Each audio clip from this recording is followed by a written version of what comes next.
की है, उस शुरुआत से एक बहुत बड़ी जो है मैं कहना चाहूंगी सुधार नगर निगम के काम करने की प्रक्रिया में आएगा। ज्योति जी, आप चार दीवारी इलाके से हैं, कई बार ऐसा होता है कि हर बार बारिश आती है, चार दीवारी इलाके से हमें खबरें मिलती है कि फला मकान जर्जर था, ढह गया। बारिश से पहले चिन्हित होते हैं ऐसे मकान, क्या ऐसी कोई कार्रवाई हुई है अभी निगम की ओर से? किस चीज के लिए?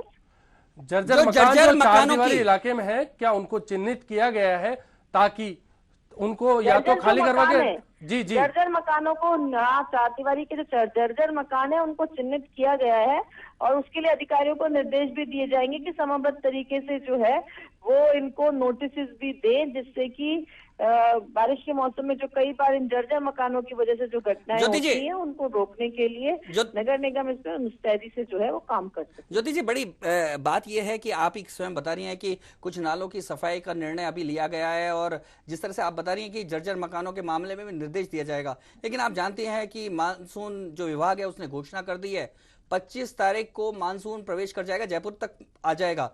ऐसे में आप युद्धकालीन शस्त्राभ्यास उस तरह कर रही हैं कि युद्ध की तैयारी हो चुकी है, युद्ध सामने खड़ा है और तैयारी की बात अब आप कर रही हैं?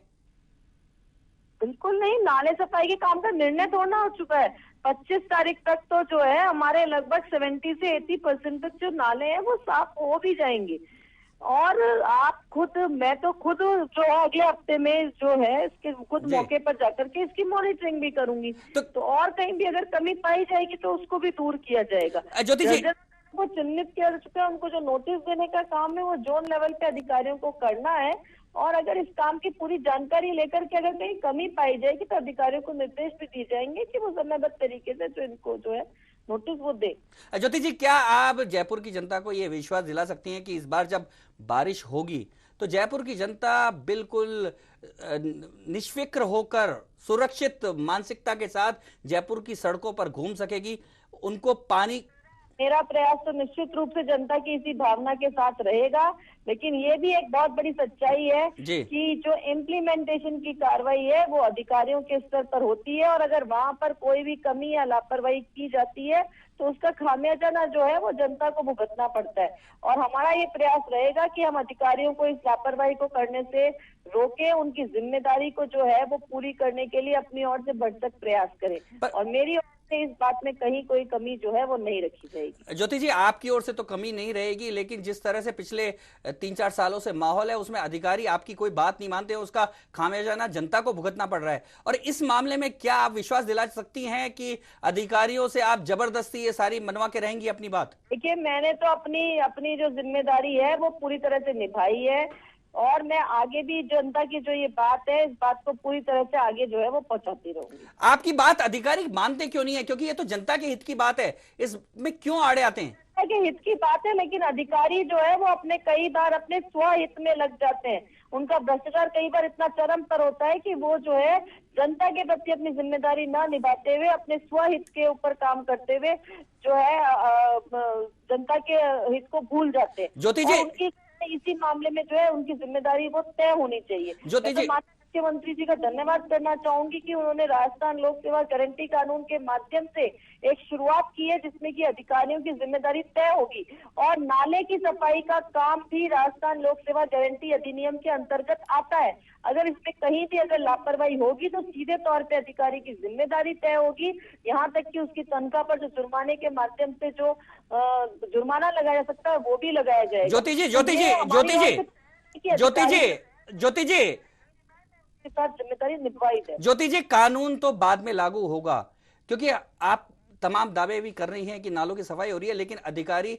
आपकी बात नहीं मानते और निश्चित तौर पे हमारे पास भी सूचना है कि फौरी तौर पे सब नालों की सफाई हुई है और वही समस्या पैदा होने वाली है। दूसरी बात तरह की जानकारी है कि यार नाले की सफाई का काम हो गया है लेकिन ढंग से और अगर पूरा तरीके से नहीं हुआ है तो मैं आपके माध्यम से जनता से भी अपील करना चाहूंगी कि इसकी तुरंत प्रभाव से जानकारी जो है वो मुझे दे, जिससे कि हम इसको और ज्यादा जो उसमें जो सुव्यवस्था सुनिश्चित करनी है, उसकी सफाई करवानी है, उसको करवाने के लिए अधिकारियों को निर्देश दे सकते हैं और उनसे ये काम जो है वो करवा सके। पर आपके माध्यम से मैं जयपुर की जनता से यही अपील करना चाहूंगी कि नगर निगम के द्वारा जो है नाले सफाई का काम अभी किया जा रहा है और जनता को अगर इसमें कहीं भी कोई भी काम में खामी नजर आ रही है, उनको लग रहा है कि हमारे यहाँ पर नाला जो साफ किया जाए वो ढंग से नहीं साफ किया जाए, तो कृपया मुझे जो इस बारे में शिकायत है वो जरूर दर्ज करें। पर ज्योति जी, शिकायत से क्या फायदा? अधिकारी आपकी बात तो मानते ही नहीं है। देखिए, ये जो बात है राजस्थान लोक सेवा गारंटी कानून में, पर कानून तो बाद में आएगा ज्योति जी। प्रयास कि मैं जनता के हित के काम को कहूँ। अब आप बोल रहे हैं कि आप क्यों कहें, आपको क्यों कहें, तो मैं तो जनता की प्रतिनिधि हूँ, जनता की आवाज के साथ उठ करके उनकी आवाज को ज्योति जी मुझे कहें और उनको लगता है कि वो सीधे अपनी बात किसी से कह के मनवा सकते हैं। तो पर ज्योति जी आपने ही कहा कि अधिकारी आपकी बात मानते नहीं है, इसकी शिकायत आपने मुख्यमंत्री से भी की है। के लिए पूरा प्रयास किया है कि अधिकारियों द्वारा मैं समयबद्ध तरीके से काम करवाऊं, और इसी बात का परिणाम रहा है कि राउंड टेबल मीटिंग से मैंने नाले सफाई का जो काम है वो समयबद्ध तरीके से करवाया है। तो क्या आगे जो अगर कोई बात आ रही तो मैं उसको पूरा प्रयास करूंगी। आप ये कह रहे हैं कि आपकी बात मानते ही नहीं है तो आपको शिकायत क्यों भेजे, तो ये तो मुझे नहीं लगता कि ये जनता के जनप्रतिनिधि के लिए इस तरह की बात जो है वो कही। नहीं ज्योति जी, सबसे बड़ी बात यह है कि आपने ही एक बात उठाई, क्योंकि जयपुर की जनता ने आपको चुना है। जयपुर मानते ही नहीं है।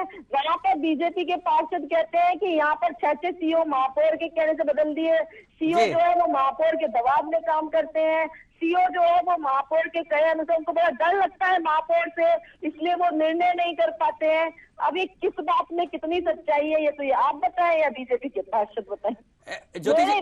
मेरा काम है जनता की आवाज को उठाना, जनता की आवाज को सही व्यक्ति ज्योति जी जो कि जिम्मेदार है, इस जिम्मेदारी में कहीं कोई कोताही जो है वो नहीं बरत रही। ज्योति जी, जनता को आपकी राजनीति से या अधिकारी के साथ जो संबंध है उससे मतलब नहीं है, लेकिन राजनीति में कर ही नहीं रही हूँ।